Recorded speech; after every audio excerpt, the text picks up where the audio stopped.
বউ আর প্রেমিকা কখনো এক হয় না স্বামীদের কাছে। কেন জানেন? কারণ বলছি।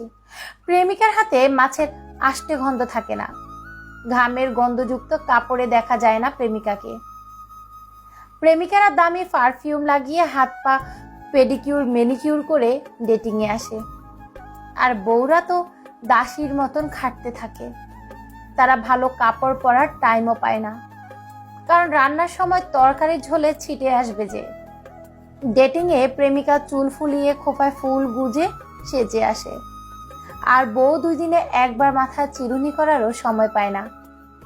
ডেটিংয়ে প্রেমিকা আসে টাইট ফিট ড্রেস আপে, আর বউ তুমি থাকো মেক্সির মতো ঢিলে জামা পরে।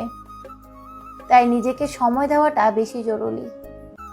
নিজের জন্য নিজেকে পরিপাটি রাখুন, সাজুন। সারাদিন হাজার ব্যস্ত থাকলেও স্বামী নামক লোকটা আসার আগে একটু ফেস ওয়াশ দিয়ে মুখটা ওয়াশ করে চোখে হালকা করে কাজল লাগান, আর চুলগুলো এলোমেলো না করে একদিন এক একভাবে বেঁধে রাখুন। সারাদিনের পোশাক চেঞ্জ করে ফেলুন। ঘামযুক্ত পোশাক স্বামীর সামনে কখনো পরবেন না, কারণ যার সংসারের জন্য তুমি এত অগোছালো, দিন শেষে সেই তোমার তৈলাক্ত ঘামযুক্ত চেহারা দেখে একঘেয়ে হয়ে যাবে।